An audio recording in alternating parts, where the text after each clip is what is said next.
প্রিয় দর্শক, আসসালামু আলাইকুম। ডিবি নিউজ নিবেদিত আমাদের আজকের অনুষ্ঠান এপিটোপিট অনুষ্ঠানে আমরা সমসাময়িক ঘটনাগুলো তুলে ধরি।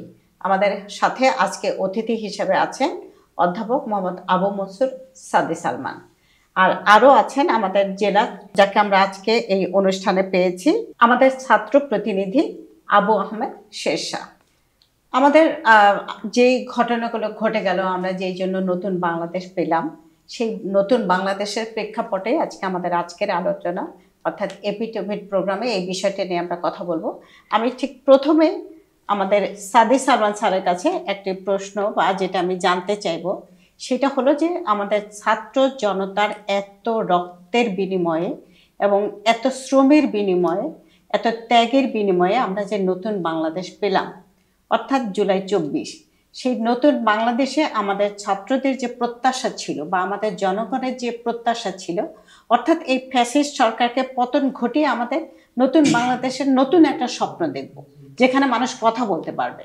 আপনার কি মনে হয় স্যার, গত 4 মাসে সেই বাস্তবায়নের দিকে আমরা যাচ্ছি কিনা? ধন্যবাদ প্রশ্নকারীকে আজকের এই সুন্দর অনুষ্ঠান আয়োজন করার জন্য। জুলাই 24 থেকে আজ পর্যন্ত 4 মাসের বেশি অতিবাহিত করেছি। সামাজিক পরিবর্তন কতটুকু হয়েছে এটাই মূল কথা, আমাদের প্রেক্ষাপট কতটুকু পরিবর্তন হয়েছে সেটাই মূল কথা। আসলে সামাজিক পরিবর্তন প্রবাহমান নদীর মতোই, এটা অটোমেটিকলি হয়ে থাকে, স্বাভাবিক গতিতেই হয়ে থাকে, কিন্তু সেই গতিটা অনেক সময় খারাপের দিকে যায়, অনেক সময় উন্নতির দিকে যায়, ভালোর দিকে যায়। কারণ আমাদের প্রশ্ন হচ্ছে যেটা কি খারাপের দিকে যাচ্ছে না ভালোর দিকে যাচ্ছে। যেহেতু যে কারণে এই অন্তর্বর্তী সরকার গঠন করা হয়েছে, মানুষের প্রত্যাশা থাকবে একটি উন্নত রাষ্ট্র গঠন করার, সেটা গণতান্ত্রিক পদ্ধতিতে, এবং সেই পদ্ধতি বাস্তবায়ন করতে সরকারের নির্বাচন হতে হবে, এবং এই নির্বাচনের আগ পর্যন্ত তার প্রচুর সময়ের দরকার পড়বে। কিন্তু 4 মাসের মধ্যে কতটুকু পরিবর্তন হয়েছে আমরা যদি লক্ষ্য করি, অন্তর্বর্তী সরকার গঠনের পর দেশে বেশ বিশৃঙ্খলার সৃষ্টি হয়েছিল। ওই সময়ে সরকার টিকে দিতে পারছিলেন না বিভিন্ন কারণে, আমাদের মানুষের কারণেই, আমাদের যারা সামাজিক মানুষ আছি, যারা নাগরিক আছি, তাদের মধ্যে সেই চেতনা বোধ জাগ্রত হয়েছিল না। কিন্তু আস্তে আস্তে কিন্তু সরকারকে গ্রহণ করে নিচ্ছে এবং সরকার অনেকটাই পরিবর্তনকে আনতে পেরেছে। যতটুকু পরিবর্তন হয়েছে ততটুকু পরিবর্তন আমরা মনে করি অনেকটাই পরিবর্তন হয়েছে, তবে অনেকে এখনো বিচ্ছিন্ন কিছু ঘটনা ঘটে যাচ্ছে, সেই পরিবর্তনটা আমরা চাচ্ছি। আমরা চাই বিশ্ব শান্তি, আমরা চাই বাংলাদেশের শান্তি, এবং শান্তির উদ্দেশ্যেই একটি বৈষম্য বিরোধী আন্দোলনের মধ্য দিয়ে যেহেতু সরকারকে আনা হয়েছে, এই সরকারের দায়িত্ব হবে সুন্দর একটি সুষ্ঠু গণতান্ত্রিক একটি বাংলাদেশ উপহার দেওয়া। সেই ক্ষেত্রে সরকার যতটুকু সময় পেয়েছে, আমি মনে করি আরেকটু পরিবর্তন হতে পারত। সেই পরিবর্তনটা এখনো হয় নাই বলে আমি মনে করি 4 মাসের মধ্যে। তবে সরকার সময় পেলে আমি প্রত্যাশা করি আরেকটু পরিবর্তন হবে। আমি একটু শেষের কাছে একটা প্রশ্ন করতে চাই। স্যার যেটা বললেন যে এই ফ্যাসিস্ট সরকারের পতনের সাথে সাথে কিছু বিশৃঙ্খলা শুরু হয়েছিল, আসলে কি কোনো বিশৃঙ্খলা হয়েছিল? আসলে বিষয়টি এমন, আমরা ফরাসি বিপ্লব দেখে থাকি, আমরা রাশিয়ান বিপ্লব দেখে থাকি, সেই ইতিহাসের দিকে যদি আমরা তাকাই, প্রত্যেকটা বিপ্লবের পরই বা গণ অভ্যুত্থানের পরে একটি বিশৃঙ্খল পরিস্থিতি তৈরি হয়। এখন সেটা কেন তৈরি হয়? কারণ একটি কাঠামোর মধ্য থেকে যখন বেরিয়ে আসি, তখন কিন্তু সেই কাঠামোটি আর থাকে না। আর সেই কাঠামো নতুনভাবে তৈরি হওয়ার পূর্ব পর্যন্ত কিছু সুযোগ সন্ধানী মানুষ থাকে বা যারা পতিত সরকার থাকে, তারা বিশৃঙ্খলা সৃষ্টি করার চেষ্টা করে। কেন করে? কারণ তারা মনে করে বা তারা বিশ্বাস করে তাদের আবার ফিরে আসার একটি সম্ভাবনা আছে। কিন্তু এটি আসলে সত্য না। পৃথিবীর ইতিহাস বলে এখন পর্যন্ত কোনো ফ্যাসিস্ট সরকার ওইভাবে ফিরে আসতে পারেনি। অতএব এই সরকারও বা যে পতিত সরকার ছিল ফ্যাসিস্ট সরকার, শেখ হাসিনা সরকার, সেও ফিরে আসতে পারবে না। কারণ বাংলাদেশের মানুষ সকলে মাঠে নেমে তাদেরকে দেশ ছাড়া করেছে। একটি ভোট যখন হয় জনগণের ম্যান্ডেট নেওয়ার জন্য, ঠিক যখন গণ অভ্যুত্থান হয় সেটা ভোটের থেকেও বড় ম্যান্ডেট। আর সেই ম্যান্ডেটটা বর্তমান যে সরকার আছে বা ছাত্রদের প্রতি বাংলাদেশের জনগণ দিয়ে দিয়েছে। অতএব এখন বিশৃঙ্খলা নয়, এখন শুধুমাত্র বাংলাদেশকে সাজানো এবং গোছানোর সময়। তাহলে কি আমরা বলতে পারি যে এটা আসলে কোনো বিশৃঙ্খলা ছিল না, ওই সময় একটা উৎসাহ উদ্দীপনা এই বিষয়টাতে বেশি ছিল নাকি, যেটাকে অনেকে বিশৃঙ্খলা বলে থাকে? জি, এখন আমাদের এই সময়টার মধ্যে আমাদের অনেক ঘটনাই ঘটেছে। আপনারা জেনে থাকবেন আমাদের এই সময়টার মধ্যে পুলিশকে উস্কানোর চেষ্টা করা হয়েছে, আমাদের বিভিন্ন রিকশাওয়ালাদের আন্দোলন হয়েছে, এর সাথে সাথে বিভিন্ন শ্রমিক বা আমরা দেখেছি যে স্কুল কলেজের স্টুডেন্টদের মধ্যে দাঙ্গা হাঙ্গামা লাগিয়ে দেওয়ার চেষ্টা করা হয়েছে এবং আমাদের ধর্মীয় সম্প্রীতির একটি বাংলাদেশ সেটাকে হচ্ছে ধর্মীয় সংঘাতের দিকে নিয়ে যাওয়ার চেষ্টা করা হয়েছে। আর এটি প্রত্যেকটি ঘটনার মধ্যে আমরা দেখেছি নিষিদ্ধ সংগঠন ছাত্রলীগের কেউ না কেউ জড়িত আছে বা আওয়ামী লীগের কেউ জড়িত আছে। যখনই সেটা খোঁজ নিয়ে বের করা হচ্ছে, সাধারণ মানুষকে তারা ম্যানিপুলেট করে এই ধরনের কাণ্ড কারখানা ঘটানোর চেষ্টা করছে। আমরা কিছুদিন আগে দেখেছি বাংলাদেশের মানুষ আসলে সরল মানুষ এবং ভালো মানুষ, এই মানুষকে কখনো কখনো ভুল বোঝানোর চেষ্টা করা হচ্ছে। কিছুদিন আগে টাকার লোভ দেখিয়ে গ্রামের প্রত্যন্ত অঞ্চলের সহজ সরল মানুষদেরকে ঋণের ফাঁদে ফেলে তাদেরকে ঢাকায় এনে একটি বিশৃঙ্খল অবস্থা সৃষ্টি করা হচ্ছে। কিন্তু বাংলাদেশের যারা ছাত্র জনতা, অপামর জনগোষ্ঠী এবং সরকার সকলে সচেতন ছিল এবং সচেতনতার মাধ্যমে তারা তাদেরকে বোঝাতে সক্ষম হয়েছে এটি একটি ফাঁদ, আর এই ফাঁদে পা দেওয়া যাবে না, আর ফাঁদে যদি পা না দেই তাহলেই বাংলাদেশ সুন্দর হবে। আর এটি সফল এবং সুন্দরভাবেই আমাদের সমস্যার সমাধান করা সম্ভব হয়েছে। আমি স্যারের কাছে একটা প্রশ্ন নিয়ে যাই, সেটা হলো যে এই যে আপনার ছাত্র, শেষ তো আমাদের এই ছাত্র বা আপনার ছাত্র, তাই না? তো এই যে ওরা যে একটা নতুন বাংলাদেশ গড়ার ক্ষেত্রে এত দক্ষতার পরিচয় দিচ্ছে, এই দক্ষতাটাকে আপনি কিভাবে দেখেন? ওরা এখন থেকে যে স্টাডিটা করে, ওরা রাজনীতি সচেতন, ওরা সমাজ সচেতন, এবং এই সচেতনতার কারণেই ওরা দেখতে পাচ্ছিল যে আমাদের দেশ সুষ্ঠুভাবে চলছে কিনা, দুর্নীতি চলছে, এটা চলছে, সেটা চলছে, যা ওদের সহ্য হয় নাই। অনেক মানুষের ভিতরে ক্ষোভের সৃষ্টি ছিল, কিন্তু তারা মুখ দিয়ে বলতে পারে নাই। এই ছাত্র সমাজ সবসময় আমরা ব্রিটিশ আমল থেকে দেখে আসছি, তারা আন্দোলন করে আসছিল এবং এই বর্তমানেও সেই আন্দোলনের মধ্য দিয়ে তারা জয় হয়েছে। এবং তাদের এই চর্চা, তাদের এই চিন্তা করার ক্ষমতা আগের চেয়ে আমি মনে করি বেড়ে যাচ্ছে। ওরা এখন বেশি সচেতন, এই জন্য এটা সম্ভব হয়েছে। আমি আপনার কাছে আরেকটা প্রশ্ন করি, সেটা হলো কোনো একজন শিক্ষকের কাছে আমি শুনেছি যে এখনকার ছাত্ররা তো শুধু মোবাইল নিয়ে থাকে, ওরা রাজনীতির কি বোঝে? এই কথাটাকে আপনি কিভাবে ব্যাখ্যা দেবেন একজন শিক্ষক হিসাবে? আমি মনে করি এই মোবাইলের দুইটা দিক আছে, একটা ভালো দিক আছে, একটা খারাপ দিক আছে। বোরকা পরে যদি কোনো নারী খারাপ কাজ করে, বোরকার কোনো দোষ নাই। ডাক্তারের ছুরি ব্যবহার করে মানুষ বাঁচানোর জন্য, দুর্বৃত্ত ছুরি ব্যবহার করে মানুষ মারার জন্য, তাহলে ছুরির কোনো দোষ নাই, কে কোন ভাবে ব্যবহার করলো। ওরা সঠিক পথে সেই কাজটা করছে, এই মোবাইলটাকে তারা সঠিক পথে আনছে। এটা যদি কোনো খারাপ দৃষ্টিতে খারাপ কিছু ওইটার মধ্যে দিয়ে শেখে, সে নিজে দায়ী। কিন্তু এটা শেখার জন্য আসছে হলে মোবাইলটা একটা বিজ্ঞান ভিত্তিক জিনিস, যা দেখে পুরো পৃথিবীর জ্ঞান আহরণ করা এখন সম্ভব দ্রুত গতিতে। সেটা যদি কোনো ছেলে করে থাকে, কোনো ছাত্র করে থাকে, তাহলে একটা ভালো কাজ করছে।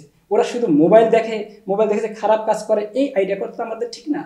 তাহলে আমরা এই ছাত্রগুলাকে পেতাম না, এই সচেতনতা আমরা পেতাম না। ওরা যেহেতু রাষ্ট্র সচেতন, ওরা যেহেতু সমাজ সচেতন, আমরা মনে করি ওরা মোবাইলের ভালো দিকটাকে ওরা দেখছে। দর্শক, আমরা একটু বিরতিতে যাচ্ছি, বিরতির পর আবারও কথা হবে, আবারও দেখা হবে আপনাদের সাথে। হসপিটাল, ক্লিনিক, চেম্বার বা আপনার যে কোনো স্বাস্থ্যসেবা কেন্দ্রের ওয়েটিং রুমের ভিড় বাড়াতে চাইলে সোশ্যাল মিডিয়া ডিজিটাল মার্কেটিং অপরিহার্য। মোশনস্কেপ দেশের বিভিন্ন প্রান্তে স্বাস্থ্যসেবা প্রতিষ্ঠান ও চিকিৎসকদের সাথে ডিজিটাল মার্কেটিং ও কন্টেন্ট ক্রিয়েশনের অভিজ্ঞতা নিয়ে মার্কেটিং সেবা প্রদান করছে। অল্প খরচে অধিক কার্যকরী প্যাকেজগুলো তৈরি করেছি আমাদের দীর্ঘদিনের অভিজ্ঞতার আলোকে। সোশ্যাল মিডিয়ায় নিয়মিত পোস্ট করার মাধ্যমে আপনার প্রতিষ্ঠানের আশেপাশের কয়েক কিলোমিটারের মানুষজন আপনার প্রতিষ্ঠানের পোস্ট মাঝে মাঝেই দেখতে পাবে। রেগুলার মার্কেটিং এর মাধ্যমে ধীরে ধীরে আপনার প্রতিষ্ঠানের নাম সকলে চেনা হয়ে যাবে। তাই চিকিৎসার প্রয়োজনে ধীরে ধীরে মানুষ আপনার প্রতিষ্ঠানে আসা শুরু করবে। ডিজিটাল মার্কেটিং শুরু করার আগে প্রফেশনাল ভাবে একটি ফেসবুক পেজ সেট আপ করা অত্যাবশ্যকীয়, যেটা আমরা প্রফেশনাল লোগো ও কভার সহ প্রদান করে থাকি।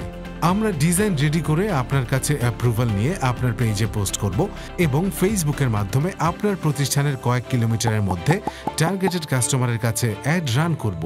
Photo content, video content, boost ম্যানেজমেন্টের মাধ্যমে আমরা এই কাজগুলো করে থাকি। আপনার স্বাস্থ্য সেবা কেন্দ্রের পেশেন্ট বাড়ানোই আমাদের মূল উদ্দেশ্য।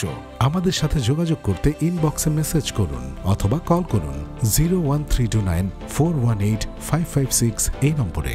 এছাড়াও ইনবক্সে দেওয়া ঠিকানায় আমাদের অফিসে সরাসরি যোগাযোগ করতে পারবেন। মোশনস্কেপ, আপনার স্বাস্থ্য সেবা প্রতিষ্ঠানের ডিজিটাল সহযোগী। দর্শক, বিরতির পর আবারও ফিরে এলাম। আচ্ছা শেষা, আমি একটু অন্য ব্যাপারে আসি। জি আমাদের মূল আলোচনাটা ছিল কিন্তু যে এই যে আমাদের গণ অভ্যুত্থানের পরে আমাদের এখন যে অবকাঠামো তাতে আমরা কেমন আছি বা কতটুকু প্রতিফলন দেখতে পাচ্ছি। একটা জিনিস আমি খুব শুনতে পাচ্ছি, ভারবারি যেটাকে বলে, যে বিভিন্নভাবে গায়েবী মামলা হচ্ছে, তাই না? এই জি কথাটা, এটাকে আপনারা শুনেছেন? জি আপনার কথাটি পুরোপুরিভাবে সত্য। আমাদের দেশ পরিবর্তনের সাথে সাথে আমরা একটি নতুন সমৃদ্ধ এবং যে জায়গায় সুখ থাকবে কোনো অসুখ থাকবে না। অসুখ বলতে আমাদের কোনো মানুষ হচ্ছে সে জায়গায় বিরক্ত হবে না, তার মৌলিক অধিকার থেকে সে বঞ্চিত হবে না, এরকম একটি বাংলাদেশে আমরা প্রত্যাশা করেছিলাম। হয়তো 16 বছরের জঞ্জাল সরিয়ে 4 মাসে সেটি করা সম্ভব না, কিন্তু আমাদের সাথে যারা সহযোদ্ধা ছিলেন, যারা সাধারণ নাগরিক, সাধারণ মানুষ, যারা আমাদের আন্দোলনে সহযোগিতা করেছেন, আমরা জানতে পেরেছি এরকম কিছু মানুষের নামেও মামলা হয়েছে। মামলা হোক এটি আমরাও চাই, কিন্তু যারা অপরাধী, যারা আমাদের আন্দোলনের বিপক্ষে কাজ করেছে, যারা স্বৈরাচারের দোষর হিসেবে কাজ করেছে, তাদের শাস্তি হতে হবে এবং প্রত্যেকটা শাস্তি বিচারের মাধ্যমে নিশ্চিত করতে হবে এবং কঠোরতম শাস্তি নিশ্চিত করতে হবে। আর সেটি দীর্ঘমেয়াদী যে বাংলাদেশের একটি অবস্থা আছে বিচার বিভাগের, সেই অবস্থা থেকে বেরিয়ে এসে দ্রুত করতে হবে। কিন্তু যারা হচ্ছে এই মামলার নামে প্রহসন শুরু করে দিয়েছে, সাধারণ মানুষ এবং আন্দোলনের কর্মীদেরকে হয়রানির শিকার করছে, তাদের প্রতি আমি তীব্র নিন্দা জানাচ্ছি। এবং যারা এই কাজের সাথে, ঘৃণ্যতম কাজের সাথে যুক্ত আছে, তাদের প্রতি ঘৃণা জানাচ্ছি। যদি কোনো রাজনৈতিক দলের কেউ এটার সাথে যুক্ত থাকেন, আমি তাদেরকে বলবো, বা তাদের যারা নেতা আছেন তাদেরকে বলবো, আপনারা সুদৃষ্টি জ্ঞাপন করেন এবং আপনাদের যদি কোনো কর্মী এটির সাথে যুক্ত থাকে, প্রয়োজনীয় ব্যবস্থা গ্রহণ করুন। কারণ এটা হবে ঐক্যের বাংলাদেশ। আমরা যেমন স্বৈরাচারকে দমন করেছি, তাকে সরিয়েছি ঐক্যের মাধ্যমে, এবং পরবর্তী বাংলাদেশটিও যদি আমরা গড়তে চাই, আমাদের ঐক্যের মাধ্যমে গড়তে হবে। 10-এর লাঠি 1-এর বোঝা। কিন্তু আপনারা যদি ভাগ হয়ে যান, আপনারা যদি আলাদা হয়ে যান, কিন্তু দেখবেন স্বৈরাচারের দোসররা যেভাবে ষড়যন্ত্র শুরু করে দিয়েছে, আপনাকেও শেষ করে দিবে, আমাকেও শেষ করে দিবে। আপনি শেষ হয়ে গেলে, আমি শেষ হয়ে গেলে, বাংলাদেশটাই শেষ হয়ে যাবে। আর আমরা একবার রক্ত দিয়েছি বাংলাদেশটা গঠন করার জন্য, শেষ হয়ে যাওয়ার জন্য নয়। আর এর জন্য আমরা পরিপূর্ণভাবে তীব্র নিন্দা জ্ঞাপন করছি। এর জন্য আমরা প্রয়োজনে আবার মাঠে দাঁড়াবো। আমার কোনো সহযোদ্ধা যদি এভাবে ভুক্তভোগী হয়, আমরা সেটা মানব না। সেখানে আমি আরেকটা প্রশ্ন একটু শেষের কাছে করি, যে আমাদের এই প্রেক্ষাপটের পরেই দেখা গেল যে অনেক শিক্ষককে অপমানিত হতে হয়েছে, অনেক শিক্ষককে অপসারণ করা হয়েছে। এইটাকে কিভাবে দেখেন একজন ছাত্র হিসাবে? আমরা এটি করার বেশ কয়েকবার চেষ্টা করেছি। আসলে শিক্ষক হচ্ছে আমাদের অভিভাবক তুল্য। আমরা শিক্ষককে অনেক সময় বলে থাকি আমাদের পিতার সমতুল্য। অতএব একজন শিক্ষককে অপমান অপদস্থ করবে তার শিক্ষার্থী, এটি কোনোভাবে কাম্য নয়। আমি নিজে বেশ কয়েকটি জায়গায় গিয়েছি, ছাত্র আন্দোলন বা রোশানলের মধ্যে তার শিক্ষক পড়েছে। আমরা গিয়ে তাদের সাথে সুন্দরভাবে কথা বলেছি, উভয় পক্ষের সাথে, এবং তাদেরকে আমরা বোঝাতে সমর্থ হয়েছি, যদি কোনো শিক্ষক অপরাধ করে থাকে বা তিনি দুর্নীতিগ্রস্ত হয়ে থাকেন, তাহলে একটি আইনের মধ্য দিয়ে যাবে, তার একটি বিচার প্রক্রিয়ার মাধ্যমে যাবে, সেটি তদন্ত হবে। তদন্ত হবার পরে যদি হচ্ছে তিনি প্রমাণিত হন তিনি দোষী বা তার অপরাধ আছে, সেটি আইনগত প্রক্রিয়ার মাধ্যমে তিনি যে বিচার এবং তার শাস্তি প্রাপ্য, তিনি সেই শাস্তিটি পাবেন। কিন্তু আমরা যদি কাঠামোগত দিকটি ভেঙে ফেলি, তাকে শাস্তি দেওয়াটা আমার নিজের হাতে আমি তুলে নেই, তাহলে আমার পুরো প্রশাসন বা পুরো সামাজিক ব্যবস্থাটাই নষ্ট হয়ে যাবে। আমরা চাই না সুন্দর বাংলাদেশ গড়তে গিয়ে একদম সামাজিক ব্যবস্থাপনাটা ভেঙে ফেলতে। আমরা সুন্দর দৃষ্টান্ত স্থাপন করতে চাই, আমরা কখনোই অসুন্দর দৃষ্টান্ত স্থাপন করতে চাই না। অতএব আমি নিজে এরকম কোনো ঘটনা যাতে না ঘটে, আমি সেটা নিয়ে কাজ করেছি এবং আমার সহযোদ্ধা যারা ছিলেন তারাও কাজ করেছেন। কিন্তু আন্দোলনের পর অবস্থায় আমি যে কথাটি বলতে চাচ্ছিলাম বা বারবার বলে যাচ্ছিলাম, আমাদের মধ্যে ব্রিটিশদের একটি বিষয় ছিল, তারা এই বিষয়টি বিশ্বাস করতেন এবং প্রয়োগ করতেন আমাদের মধ্যে, ভাগ করো শাসন করো। আর ভাগটা কিভাবে করবে? আপনার সাথে আমার দাঙ্গা লাগিয়ে দিবে, আমার সাথে আমার সবচেয়ে প্রিয়জনের দাঙ্গা লাগিয়ে দিবে। শিক্ষক হচ্ছে আমার সবচেয়ে প্রিয়জন, তার সাথে আমার দাঙ্গা লাগিয়ে দিচ্ছে।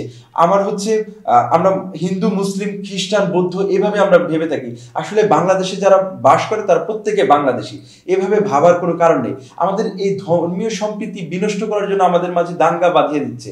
আমরা চাই না এরকম দাঙ্গা বাঁধুক এবং আমাদের সম্মানিত যারা আছেন তারা অসম্মানিত হোক। কিন্তু আমরা এটিও বলে যাচ্ছি, যদি কেউ অপরাধ করে থাকে তার শাস্তি হতে হবে, সে আমার যত কাছেরই মানুষ হোক, তার বিপক্ষে দাঁড়াতে হবে, কিন্তু সেটি একটি প্রক্রিয়ার মাধ্যমে, অন্যায়গতভাবে নয়। আমি সাদে স্যারের কাছে একটু জানতে চাই যে শিক্ষকদের যে অপমানিত হতে হয়েছে তার অধিকাংশ কিন্তু স্কুলের, অর্থাৎ কোমলমতি শিশুরাই, আমরা যদি স্কুলের ছাত্রদেরকে শিশু হিসাবে বলি, তারাই কিন্তু এই কাজটা বেশি করেছে। এটাকে আপনি কিভাবে দেখেন? আমাদের গোড়া যেটা, সেই গোড়াটাতে নিশ্চয়ই সিস্টেমের কিছু ভুল হয়েছে। এখানে যারা পাঠদান করে তারা কিভাবে ছাত্রদেরকে তৈরি করছেন এটা একটু দেখার বিষয়। আমরা অনেক সময় খতিয়ে দেখি না যে এই ছাত্রদের মধ্যে এই অবক্ষয়টা আসলো কেন। সেটার জন্য কি শিক্ষকই দায়ী, নাকি ছাত্ররা দায়ী, নাকি গার্জেন দায়ী? এই কোমলমতি মানুষদেরকে আমাদেরকে এমনভাবে গড়তে হবে যেন তারা বোঝে যে নৈতিকতা, তারা যেন বোঝে সমাজকে কিভাবে চালাতে হয়। তাদের ভিতরে যে মেধাটা আছে, মেধাটা তখন ওদের বিকাশ সেভাবে হয় নাই। আমাদের মাঝে মাঝেই নৈতিকতার কিছু ক্লাস আনা দরকার এবং পাঠ্যপুস্তকেও সেটা আনা দরকার বলে আমি মনে করি। তাদের এই অবক্ষয় হয়েছে বলেই শিক্ষকরা অবমানিত হয়েছে। আপনি কিন্তু তিনটা কথা বলেছেন, শিক্ষক, নৈতিকতা এবং গার্জিয়ান, অভিভাবক। কিন্তু এর মধ্যে কি আপনি মনে করেন না যে রাজনৈতিক কোনো গন্ধ এখানে আছে কিনা? অবশ্যই আমাদের রাজনৈতিক ফায়দার জন্য অনেকেই অনেক সময় দেখা যায় যে ছোট ছোটদেরকেও ব্যবহার করে। এই ছোটদের মধ্যে সাথে সেই ভাবনা চিন্তা তারা জাগিয়ে দিছে, যারা চিন্তা করতে পারে না এটা আমার বেয়াদবি হয়ে যাচ্ছে, এই চিন্তা করতে পারে না বলেই তাদেরকে দিয়ে এই কাজগুলো করা সম্ভব হতে পারে, এখানে আসতে পারে, সেটা সন্দেহ করাটা স্বাভাবিক। তাহলে আপনি এই প্রেক্ষাপটে রাজনৈতিক দলের যারা আছেন বা যারা সমাজ পরিবর্তনের জন্য কাজ করেন তাদের সম্পর্কে আপনি কি বলবেন? আমাদের রাজনীতি যারা করে তাদেরকে রাজনৈতিকভাবে আসতে চাইলে তাদেরকে প্রথমেই নৈতিকতাটাকে সামনে আনতে হবে এবং তারা গোড়ার থেকে রাজনীতি শিখে আসতে হবে এবং মানুষের কল্যাণের জন্য কাজ করবে এই মনোবৃত্তি নিয়ে আসতে হবে। আমাকে নেতৃত্ব দিতে হবে, আমাকে নেতা হতে হবে, আমাকে প্রচুর টাকা করতে হবে, আমাকে গাড়ি টাকা করতে হবে, গাড়ি বাড়ি করতে হবে, এই মানসিকতা না নিয়ে মানুষকে হত্যার মধ্য দিয়ে আমাকে ওই রাষ্ট্রপ্রধান হইতে হবে, হত্যার মধ্য দিয়ে আমি একজনকে বন্দি করে রাখবো, বন্দি করে আমাকে ক্ষমতা আসতে হবে, এইরকম মনোবৃত্তি চেঞ্জ করে আসতে হবে। সেটা গোড়ার থেকে, শিশুর থেকেই শিখতে হবে। এই মানসিকতার লোক যখন রাষ্ট্রপ্রধান হবে, রাষ্ট্র পরিচালনা আসবে, তারা এই দেশকে একটু সুন্দরভাবে সাজাতে পারবে। শেষে আমি একটা কথা দিয়ে শেষ করতে চাই, আমরা যে শিক্ষাই জাতির মেরুদণ্ড, জি, এই কথাটা তো আছে অবশ্যই, নেপোলিয়নের এই কথাটা, যে শিক্ষাই জাতির মেরুদণ্ড। তাহলে এই মেরুদণ্ডটাকে শক্তপোক্ত করার জন্য বা ছাত্রদেরকে তাদের বাক স্বাধীনতা দেবার জন্য আসলে কি পদক্ষেপ আমাদের নেওয়া উচিত বলে মনে করো? আসলে নতুন একটি দেশ গঠন করা হয়েছে। দেশ যখন গঠন হয়, হয়তো ছাত্রদের ডাকেই সেটি গঠন হয়েছে, কিন্তু দেশে কিন্তু শুধু ছাত্ররা বাস করে না, দেশে অপামর জনতা বাস করে, সকলকে নিয়ে একটি দেশ গঠন হয়। আর সেই দেশে প্রত্যেকটা মানুষ যখন ভালো থাকবে তখন আমরা বলতে পারি দেশটা ভালো থাকবে। আর এর জন্য আমাদের অনেক পদক্ষেপ নিতে হবে। আর একটি গাছ যদি ভালো রাখতে চাই, আমাদের গাছের গোড়া থেকে শুরু করতে হবে, গাছের গোড়াটা ঠিক রাখতে হবে। আর আমাদের দেশের গোড়া কি, এটা আমাদের সামনে আনতে হবে বারবার। আমাদের একটি দেশ বা একটি সমাজ পরিচালনার জন্য একটি হচ্ছে সংবিধানের প্রয়োজন হয়। আর সেই সংবিধানটি যদি সঠিক এবং সুন্দরভাবে না থাকে, আমরা দেখে থাকি 1972 সালের যে সংবিধান আছে, এই 53 বছরের ইতিহাসে আমরা 24 সালে এসে সেটি ঠিক না থাকার কারণে আমাদের ছুঁড়ে ফেলতে হয়েছে। আর আমরা বলে থাকি দেয়ালে দেয়ালে যে বিপ্লবী লেখাগুলো আছে সেটি আমাদের সংবিধান। আর সেই সংবিধানটি যদি আমরা পূর্ণভাবে আমরা লিখতে পারি বা সেটি ছুঁড়ে ফেলে নতুন করে আমরা লিখতে পারি, তাহলেই হচ্ছে আমাদের দেশটি সুন্দর হবে। শুধু সেই জায়গায় শিক্ষা না, শিক্ষার পাশাপাশি আমাদের অন্ন, বস্ত্র, চিকিৎসা প্রত্যেকটি ক্ষেত্রে আমাদের উন্নয়ন করতে হবে। আর সেটি কিভাবে হবে? আমার এই সংবিধান সেটি একটি চুক্তি, আমার বেঁচে থাকার চুক্তি। সেই চুক্তিটি যখন সুন্দরভাবে হবে এবং তার মধ্যে আমার দরিদ্র নদীপাড়ের মানুষের কথা যখন বলা হবে, আমার হচ্ছে সমাজের উচ্চবর্গীয় মানুষের কথাও যখন বলা থাকবে, যখন আইনের কাছে গিয়ে আমার সেই উচ্চবর্গীয় মানুষটা যে বিচার পাবে এবং ন্যায় বিচার আমার হচ্ছে একদম নিম্ন স্তরের, নিম্ন আয়ের, যার ঘর বাড়ি নাই, সেই মানুষটা যখন একই বিচার পাবে, সে যখন আস্থার জায়গা পাবে, তখনই আমরা বলতে পারবো যে আমাদের সংবিধানটি ঠিক আছে, আমার আইনের প্রয়োগটি ঠিক আছে। শুধু লিখিত আইন থাকলে হবে না, আইনের সঠিক প্রয়োগ থাকতে হবে। আর ঠিক ওই সময়টাতেই আমরা সুন্দর একটি বাংলাদেশ গঠন করতে পারবো এবং আমরা চোখে চোখ রেখে কথা বলতে পারবো। আমরা যেমন এখন দেখে থাকি, আমরা সবসময় একটা ভয়ের পরিবেশে আবহ আমাদেরকে তৈরি করা দেওয়া হয়েছে। ভয় দেখালেই আমরা হয়তো বা দমে যাব, কিন্তু আমাদের একটি কথা ছিল, ভয় পেলে তুমি শেষ, ঘুরে দাঁড়ালেই তুমি বাংলাদেশ। আমাদের প্রতিবেশী রাষ্ট্র ভারত আমাদেরকে বিভিন্নভাবে আগ্রাসী মনোভাব দেখানোর চেষ্টা করে, কিন্তু একটা সময় আমরা দেখেছি আবরার ফাহাদ, এরপরে আলিফ এবং এরপরে আমাদের ক্রমান্বয়ে বারবার আমরা দেখেছি কাঁটাতারে ঝুলতে ফেলানিকে, কিন্তু আমরা একটা প্রতিবাদ আমাদের পররাষ্ট্র মন্ত্রণালয় থেকে হয়নি।